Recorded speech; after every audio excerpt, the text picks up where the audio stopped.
What's up, guys? teamknl here. Um, at work again, apparently. So I think it's time that we have another monologue about the next $100 card.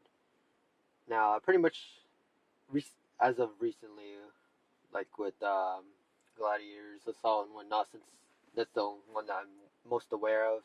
But pretty much, mostly in Yu-Gi-Oh, there is usually at least a $100 card within every set or so, especially as of recently with such as in the most recent cases, Tour Guide, Steel Swarm Roach, Zen Mains, Rescue Rabbit, Big Eye, High Priestess, Megalo. All those cards are pretty much high end dollar cards that have come out in the recent sets.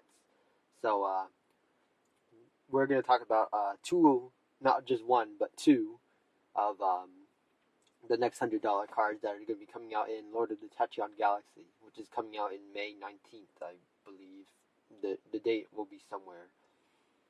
But first, of course, those two are, of course, from the core set, not including any potential broken TCG exclusives that we may be getting. So the first of which is going to be Spellbook of Judgment. This obviously shouldn't be much of a surprise because when this card was first released in Japan, it caused prophecies to top pretty much at least 85% of all the tournaments that the OCG had. At least 85% of those they topped or if not won.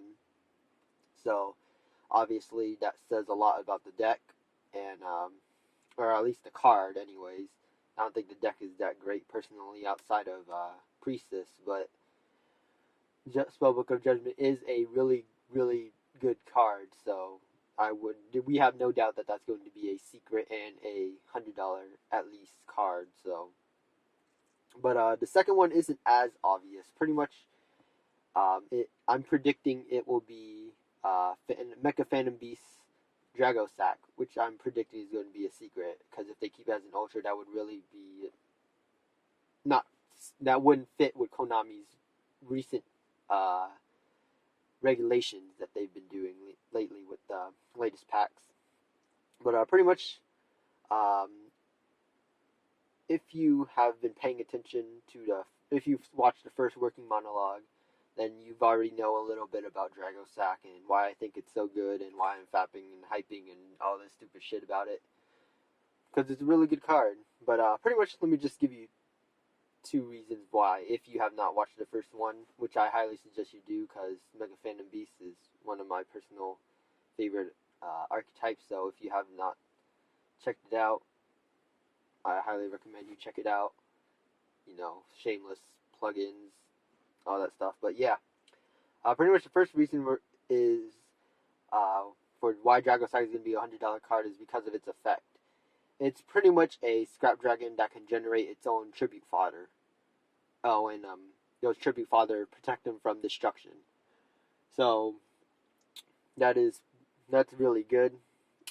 Easily one of the most devastating Exceed monsters, giving you a +3 if it goes unopposed, as well as being able to pop 5 of your opponent's monsters or 5 of your opponent's cards, because it can destroy any card by tributing a Mega Phantom Beast monster, including himself. So you can dodge effect failure also, which is pretty nice. Also, in order to destroy a card, you do not need to detach an Exceed material. Therefore, you can actually reborn him or call it a haunted him, and you actually have a viable target and effect to use should you need to destroy something, which is pretty cool, which makes him the second Exceed monster in order to have a usable effect that does not require detaching, which is pretty cool. I think we need more of those, but I'm not Konami once again, so yeah. But pretty much the second reason for why he's going to be a $100 card is because he's a generic rank 7, which is actually really mind-boggling and destroying and blowing up and all that stuff. At least for me. It just blew my mind when I first saw it. So, if you don't know already what the significance of being a generic rank 7 is, pretty much level 7s are the new hotness that Konami is trying to push. We can see this in upcoming decks such as Elemental Dragons, Harpies, Mecha Phantom Beasts, and Prophecy, as well as current top tier decks such as Mermail and Machina. So level 7s are very getting very prevalent in this upcoming format and meta, and they're only going to probably get more powerful as Konami releases more sets and whatnot. So giving those decks free access to this devastating monster is going to be, in my opinion, one of the most defining factors. I can't speak English. I'm sorry, I'm Asian. But I believe it's going to be one of the most defining factors of any format that Drago-sack or any competitive rank 7 making deck is going to be in. Because Drago-sack is going to be very, very, very prevalent if my theories and predictions are correct, which sometimes they aren't, but that's how theories and predictions are. That's a mouthful.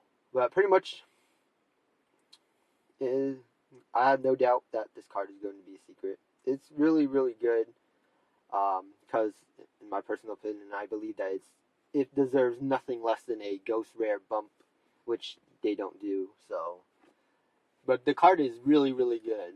You should look into it if you haven't played a deck that can play it. Try it and pretty much just see how busted it is for yourself. So yeah, that's what I think is going to be the next $100 cards. This has been the Working Monologues. KNL, Team KNL, Kai. Like, rate, comment, and subscribe. That would be very appreciated. And yeah, tell me what you guys think in the comments down below. And Team KNL out.